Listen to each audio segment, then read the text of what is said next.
Welcome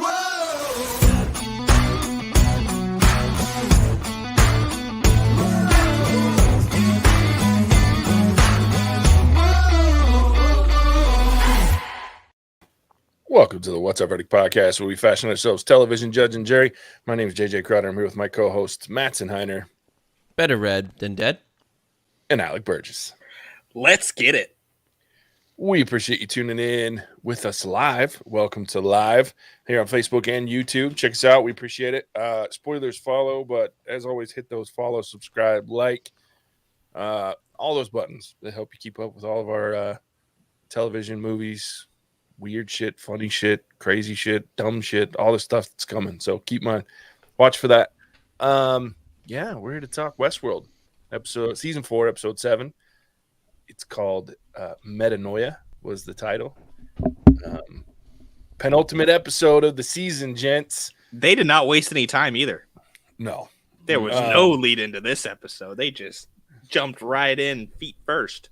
So here, let me give you the definition of metanoia. So metanoia is change in one's way of life resulting from penitence or spiritual conversion. So that's the title definition. So interesting. Works in a couple of ways. Sticks out the most with me with William and the Man in Black, which we'll talk about, I'm sure. But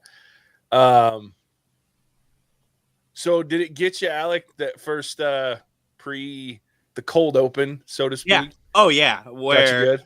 And I watched some guy on YouTube. I don't remember his name, but he was talking about it. And apparently the aspect ratio. Yep. I was changed. about to tell you. It always does. Mattson, did you pick up on that? You're the aspect ratio guy. Which part are we talking about again? Right at the beginning. Before aspect ratio changes because they're in the sublime, and apparently that happens. So it's I not guess just I the didn't. sublime. It's anytime they're in a simulation that's all machine. So it's not, there's no part of it that's the real world. It goes to the letterbox aspect ratio. So they, so as soon as it started, I'm like, oh, they're inside somewhere. No, didn't hit me. Yeah. I didn't know where they were. I was assuming it was the sublime since it was Bernard, but yeah, But you can always tell. That cold opening had me question literally everything. And that's why I sent you that text, JJ, where I was like, dude, have we just been watching one of Bernard's like run-throughs this entire season? Yeah. No, just at the beginning of this episode. I will say this, though, that it did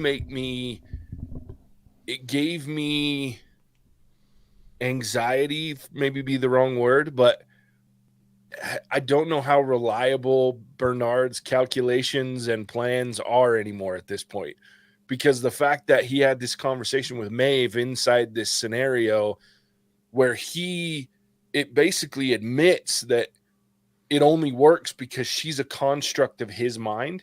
He asks her the question, are you disagreeing because that's what you would do? Or are you disagreeing because that's how I built you, basically, in this scenario? And I realized that he's not a very reliable narrator in this situation, because it's obvious that while he has been correct up to this point, it's only because he's tried everything else and it hasn't worked. Yeah, but there's definitely room for error, because everything that he's built is based on his view of the world. And as we know, Bernard's not the greatest at viewing people in the world. Like, he gets shit wrong quite a bit. Frequently. So, yeah, it really messed with me on how accurate this whole, no matter how many times he's gone through it. Did you have a metanoia experience? Is that what you're saying? A little bit, yeah. But most of it was pretty straightforward with it for me, other than I was really happy and frustrated at how close I was again with damn Dolores' storyline. Because I knew it. I freaking knew it, dude. That she was in some sort of simulation. I just didn't realize that she was in the real world as some sort of simulation, not vice versa. So I was really mad at myself. Like, who does she interact with? Her roommate, her boss, Teddy. Yep. I was so mad. I was like, are you kidding me? Well, and I caught it. So when they walk into the game place where her work, and they go in the back, and Caleb's there and doesn't react to either of them. Like, no reaction. And this is a dude that's got to have some level of stress when someone walks in that room, because he assumes he's going to get tortured, messed with, whatever it is, but nothing. He didn't even flinch. So I was like, oh, he doesn't even know they're there. I was like, something's tweaked right now with this whole situation. And then, of course, that's how it worked out. So now I'm really right back to what the hell. And they've got one episode. Yeah. Tell me about it. One episode in a season. So much to get through. Yeah. That was nuts. Yeah. I did like, though, because I had the same suspicion that you had, JJ, with Caleb, but it just confirmed it where they walk out in the hallway, and 2 seconds later, here comes Stubbs and Frankie down the same hallway. Didn't even notice. Yeah, and I was like, oh, yep, okay. So it kind of took a little bit of the bite out from the big reveal at the end, because I was like, okay, something's fishy going on. Mm-hmm. But I was thinking about, because Bernard, when he's having his emotional goodbye with Stubbs, tells him to go left, right? Mm-hmm. And that leads him to William before they get to Caleb. So now I want to know, what was the purpose of them seeing William first? Because if they had gone right, they get to Caleb first, and that's their ultimate goal. They wouldn't have stopped to look around. Yeah. So what's happening with William? Dude, I've been itching the whole season for William to get off ice. Now I'm even more tickled, because now you have William with absolutely no humanity whatsoever, and he's been coached into the end of the world philosophy, which I loved. Ed Harris was epic this episode throughout. Yeah, he was awesome. It's a good throwback, even with him walking at the end, walking with the hat on and everything. I know you were tickled by that, JJ. Oh, tickled pink, baby. Did you catch the song, JJ? Of course I caught the song, dude. I was having such a great time. Nothing is good, man. Oh, I was so happy. Yeah, I'm telling you, that conversation with Ed Harris was so good. Like, the realization of human Ed Harris was like, dude, the purpose of, we got this all wrong, man. Like, we're all cockroaches. We're here to destroy. And I'm just like, this is okay. I share a life view a little bit with William. My faith in humanity is less than high. So it's like, I was like, okay, I can't argue the point to a degree. But he makes a lot of good points, let's be honest. Yep. Yeah, so I'm really excited. Now, I will say, and huge spoilers here, so if you haven't watched the episode, you got about 5 seconds before you catch up with what I'm about to say. Mm-hmm. I don't know what I'm going to do if Maeve isn't in the show anymore, because that one hurt my soul. She got popped. Yeah. And I love, the whole Hale getting shot, too. Like, what took you so long? Oh, you're going to wish he hadn't shown up. Because you knew what was coming. But, I don't know. This show doesn't work as much for me without Maeve. Now, I'm excited because having William back to that point, like Man in Black back to Man in Black and not William, that excites me. Like, just pure chaos, and yeah, it's crazy. we have a comment here. We'll pop it up from Victoria. That's fair. Touche. Well, you have a great point. So, well played. 101 times is the charm. I mean, that's fair. She was dead for a long time. Yeah, died so many times. Like, Westworld can kind of, you don't even know. Like, yeah. That's fair. It's a good point. And I welcome her back, because she's the best part of this whole show. Oh, dude, Maeve is the greatest. And I love the recognition at the beginning of the episode where she's like, I know this isn't me, because I'm not, no wonder my snark wasn't up to snuff. I absolutely love that. That's what tipped her off. Yeah. I'm not as sarcastic as I normally am. Yeah, it was perfect. Clearly I'm not real. It was perfect. But so I'm wondering what you guys think, because knowing now that Dolores or Christina or whatever the hell is a simulation within the real world. Obviously, the connection to Rehoboam's there. So my question is she there because Hale knew that she needed her because of her connection to the technology that helped control the humans in the past? Or is she there because Bernard said to Akichida, I can't do this alone? So I've said a few times that I think Teddy is who Bernard sent. I think he pulled him out of the Sublime, sent him to wherever, got him into wherever Christina is to help guide her and help her realize who she is and what she can do. And I think Hale needed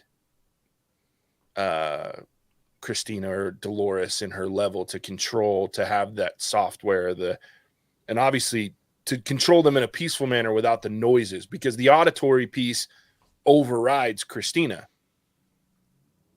So what are you guys' thoughts? Those are just some initial knee-jerk thoughts that I had. Mattson, you get to go first this time.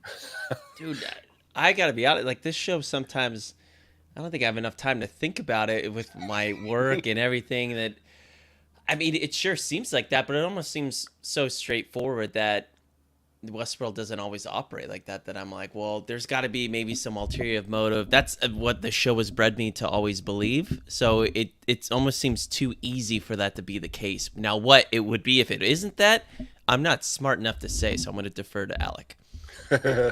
Oh, right, because I'm the brains of this operation. Well, you have seen Good all one. 4 seasons in totality in the last, 3 weeks, so I think that helps. That's also fair. That's fair. I don't know. So I still am in the boat that Dolores implanted herself there as kind of a last-ditch effort to stick around, right? The survival instinct that previously the host didn't have before. I think she developed some form of survival instinct and put herself there. I think that on the flip side of that, Hale using Christina, Dolores, whoever, is just because Hale didn't want to do it. And made Dolores do the legwork, because they're still the same code, right? The same base code. They both come from the same place, so they could both do it. But Hale has world domination on her hands. She has to, have lunch and then go create a new world. Her schedule's chock full of important things to do. She doesn't have time to write storylines for people. So since Dolores was there, I think Hale just repurposed her to become the story writer of the new world or whatever. Nice. I like it. Victoria's back. She's got a great comment here. She says Arnold Bernard is who created Dolores. I think somehow B somehow has a hand in Christina's recent robot spiritual awakening. I agree. I think so too. I think it's a great comment. Thank you, Victoria. Yeah, I really do. I like that perspective, because you're not wrong. I think the only difference between Hale and Christina per se is the mindset, but then the Rehoboam piece, that upload or that connection that they had at the end of last season. But yeah, I think so too. That's the only thing that I can think, is that somehow Bernard's involved in this. There's just too many hints that, like I said, either it was he sent Teddy knowing Teddy's the only person that's going to be able to get through to her, or he is the one that put her in the program in the first place somehow. So I'm interested to see. Lots of answers coming, obviously, in episode 8. And then we got... There better be a lot of answers coming. there won't be enough. I can tell you that after watching this season for this show for 4 seasons now, it'll never be enough. And then 2 years, we got to wait. Yeah, it's going to be rough, but I can't wait. Hale's robots. Okay. The new bodies that they put them in, that's some weird shit. Like, I didn't realize what I would those keep were. the fleshy human body. Right? Like, and they don't have arms. Yeah, well, I mean, in theory, they don't necessarily need them, I guess. Sure.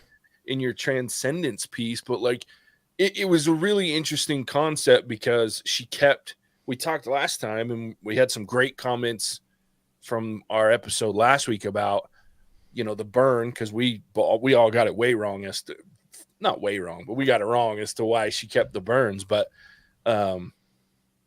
yeah, so she kept the burns to remind her of the nastiness of humanity and her time is in that world. And then now she's completely removing humanity from any level for the transcendence, right? So it's time to transcend, to move past looking, feeling, touching, whatever, like humans. And so I was really interested to realize what those were, because I don't think they ever showed them. I mean, they were in the background when you saw the one dude getting his head cut open in an earlier episode, but I was paying attention to so many other things. I honestly didn't even think about the fact that those were the new bodies.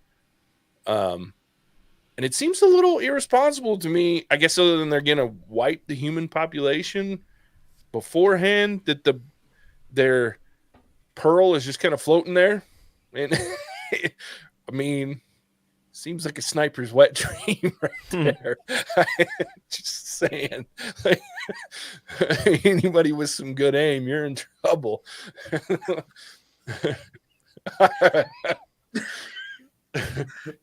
It was my turn to get Alec. Usually he's the one that gets me. So. That's a mental image I never wanted, and now I am stuck with for eternity. One thing that welcome. I want a clarification on, because Hale said this at some point, like with this being the last day, and I think she used the word cities with an S. Mm-hmm. And so it did make it seem like they, as I would probably say, if she's saying cities, they probably got the whole world, whatever the world is at that point, but they've just really focused on New York City being like the mecca of that.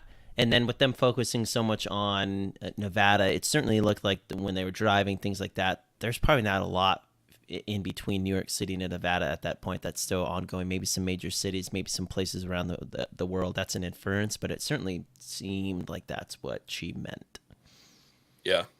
I agree, and I was going to bring that up because we talked about last time what the hell's the world around look like. So it's obviously that there's more than just New York.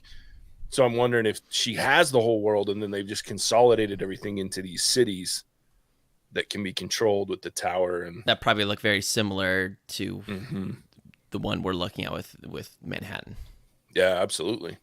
That's one of the problems with this show to me long term, and maybe it's just me, but there's so many other things that I want to know about that are outside of the core central area of the show.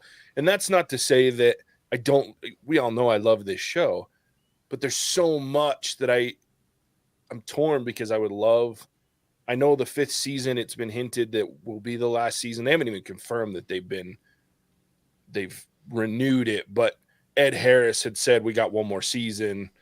And then, so, I mean, there's hints out there that there's one more coming, and it'll be the last one. But there's so much set up for some spin-off stuff, because I want to know what the rest of the world looks like. But then again, I'm also okay not knowing. Like, having that, holy shit, what the hell else is going on question is cool for me. Like, I don't need to know. So how did we feel about Caleb obviously making an appearance in this episode and the part that he played? I'm torn on that, because Caleb is what it was. Sure. Yeah, attacking them, and just like, I love when he locked Stubbs in the room, and like, that was funny. Stubbs was epic this season, but I'm kind of torn with Caleb too, because I found myself and we talked about this last season, Mattson, when we did the reviews for last season, that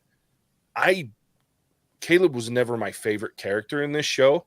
Like, he felt like a central figure to get us through season 3 to me. And now he feels like this side character that, because everybody liked him, besides people like me in season 3, they kept him. And so he's kind of been worked in weird places. Like last episode, it worked really well for me, but outside of that, like, he just feels like secondary. So it felt lackluster when they have this reunion. Stubbs stole the whole scene for me when he knocks on the door and is like, "Hey, can you let me out?" Like, that to me was the best part of the scene, which in my opinion means that, at least for me, Caleb's whole storyline, outside of me really liking C or Frankie, however you want to, I really like that character and her, the actress. But outside of that, I don't need Caleb. So that's kind of where I'm at with it. Yeah, I'm interested to see what happens, because now she's got this version of her dad that's a machine, or is he? because we don't know. She wrapped his hand. She didn't zap it closed like they normally do. Why would she put a wrap on his hand unless it's to try to trick Frankie? But if she's in the world, who gives a shit? Why does she need Frankie to be tricked? So I think there's a chance that she pulled the actual Caleb out of cold storage. I still think she was storing him just like she did William. Because I don't see why you wouldn't sew his hand shut with the thing. Sure. Yeah, it's Unless fair. Like, why not keep him in cold storage? I didn't think about that, but the more that she did that, it's like she did it for one. Why wouldn't she just potentially do it for the other in her world? Yeah, that's a really good point. Yeah, and I can see her keeping him there because like she did with William, it's a trophy thing, right? This is the person that started and in theory led a war against the machines and the world that they had created with Rehoboam. So, and then defeated her time and time again and was able to, so she needs the real thing. That's the other thing that she always wanted to know how she got past. She obviously wasn't going to learn it from the machine versions. So she could pull the actual Caleb out. But I don't know. We'll see. I'm very intrigued. That would be the only thing I think to me that would save the Caleb storyline and make it interesting is if it was actually Caleb. But as soon as she put bandages on his hand instead of using their little laser to close him up, I was suspicious. So that also explains why he was napping. Right? Huh. Thanks, JJ. You're welcome. Sometimes I have thoughts that are smart. Sometimes they're just paranoid delusions that I have because this show. They'll do that to you. Way. Oh, I know. So what about Stubbs? Stubbs, dude. He was like on point this episode. What did he say? I texted Alec. What did I text you? The line he said. Something about you're never this fucking. Oh yeah, he's like telling him something when he's going in. He's like, "Fuck you, Bernard. You're never this nice." Like, I was like, well, then before that one, he had let's give him one more minute for Maeve and Bernard to show up. Oh, look at that! I could tell the future too. yeah. It was classic Stubbs throughout this episode. The guy is just man. The Hemsworth boys, man, they can act. They're funnier than we give them credit for in most of the movies we put them in. But yeah, well, that's because they look like meatheads. That's true. So it's hard to give them credit for it's true jokes. But man, he was funny throughout this. Yeah, see, and Victoria had a great point. Here's a comment from Victoria. I don't think Stubbs dies. Bernard never confirmed that he dies. He just kind of gave him the side eye. I agree. He was alive at the end of the episode. I think he was when Bernard was talking to Stubbs, he was referencing the fact that Bernard knew he was going to die, and Stubbs took it that he was going to die. But it also gave Stubbs some motivation because the dude's been trying to die for 23 years. So he's been ready to just be done being a machine because he's always been under somebody else's control. So I love that point, Victoria. Thank you again. Stubbs is alive and well, and I hope he stays alive and well. I wonder if it also wasn't misdirection from Bernard. Because if he had told Stubbs, oh, hey, by the way, I'm not coming out, Stubbs would be less likely to, follow the plan that needs to be followed. It's true. Or follow the trip down. Because I'm thinking that Stubbs is the one that Bernard was sending a message to at the end. That could be true, too. I like that. Ooh, I didn't even think about it. I was about to ask about the message, but that makes sense. Yeah, I think Stubbs too. To your point, Alec, I think Stubbs, because one of his directives when he was to protect Bernard and get him through out of the park, and so I think, and then he coming out of the park in season 3, it was like he was always there to protect Bernard. So I think you're right. If he knew Bernard was going to die, I think he would have broke protocol or broke the plan and gone with Bernard to try to save him. So I like that point. It's a good point. Lastly, at least for me, what a hell of a fight scene between Maeve and Hale. Dude, the freaking super kicks it sent them both flying at different points. I loved watching Hale slide across the water. And then, yeah, what a great fun fight scene. That I hotel, been that waiting for it. resort is awesome. Then I love the little scene at the end where they showed how they did that and had the cable and everything. And because obviously these are not humans, but like super human machines, and that, yeah, pretty cool. It visually was really stunning, and how they superimposed Manhattan with the Man in Black walking out and just layered that over. Just cool to see how that's done these days. Absolutely. Yeah, him walking on a beach and then watching him add in the hotel and add in the, yeah, it was cool. I really liked it. It was a good episode. This season has been on point with season 1 for me. Like, season 1 was so good. Season 2 was great. Season 3 was good. But this season went back to its roots. And, like, even though it's not like holding this really twisty thing that's right in front of your face for so long, but there's so many good, just really thought through twists and story points. I've really enjoyed this season so far. I can't wait for next week to see how it all comes to a close for season 4, and then we got 2 more years, because that was Ed Harris did say they're set to start filming for season 5 if he's correct and they renew it, which I don't see why they wouldn't, in April or May of 2023, which means we won't see a release until probably at earliest early spring. The least they could do is give us 10 episodes. Right? Right. You know what, though? Last season, I was a little disturbed by the season, but it needed only 8 episodes. And I liked the format with this one, too, because season 2, I will say the one thing about season 2 that bothered me was it's a little long, considering the twists were so over the top in season 2 and so drawn out, but they didn't need to take 10 episodes to get there. I think everything but season 1 could have been, I think season 2 could have really been better with 8 episodes versus 10, which I would never normally say that out loud. Yeah, stop it. They're going to give us less Westworld. I know, they better not. No, I think you'll see 8 episodes fit in season 5 too, if they end up actually doing it, which they better, because all right, well, Victoria better be right.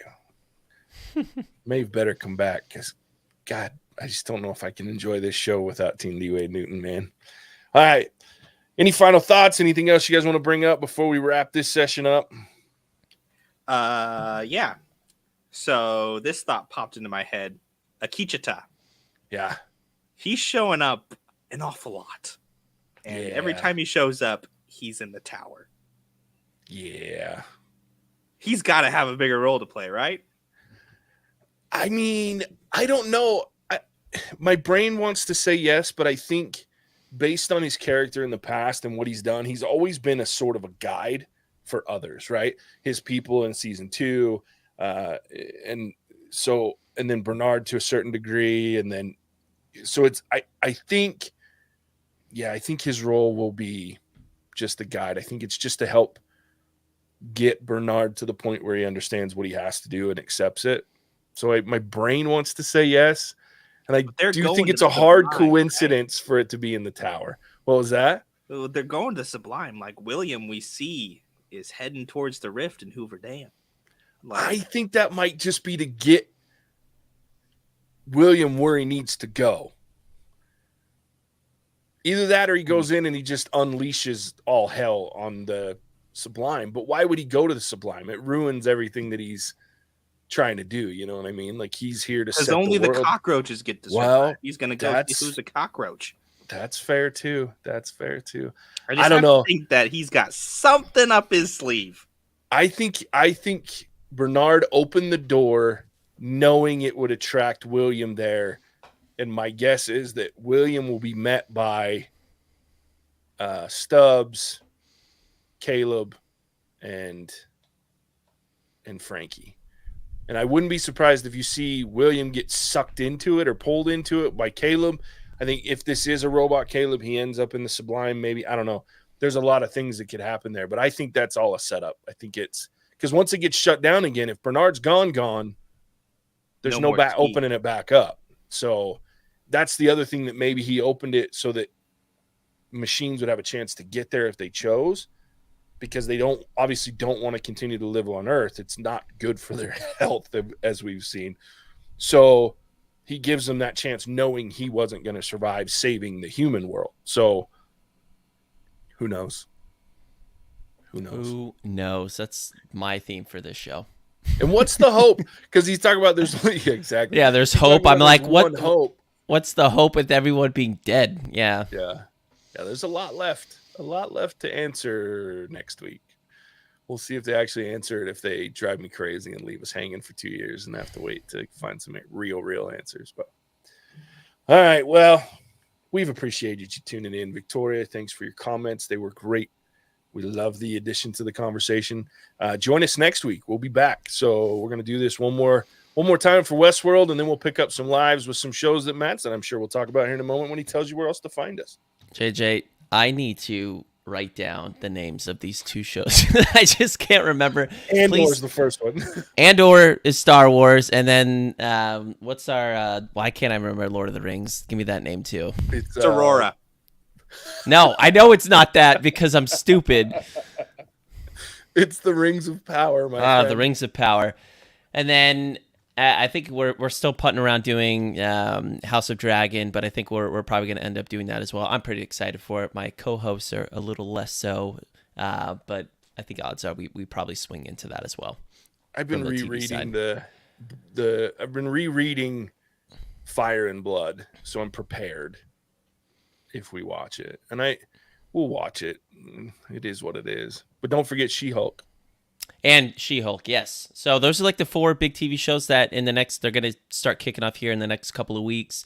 Movie-wise, Bullet Train's coming out. We also just released Alec's Crazy Shit a few days ago. Talked about world hunger and some of the conspiracies there. We'll be dropping Mattson's Cool Shit here shortly. We're trying to dabble in some other things, so take a listen. Check us out on TikTok. Alex always roasting us, doing movie trivia amongst other things, talking to tigers, different things. So check us out there. And then on whatsourverdict.com, kind of see what's upcoming in our social media sites as well. So thanks again for listening, and we appreciate it. Yeah. As always, we appreciate you tuning in. We'll catch you on the next one. Bye. Cinemagic out. Whoa!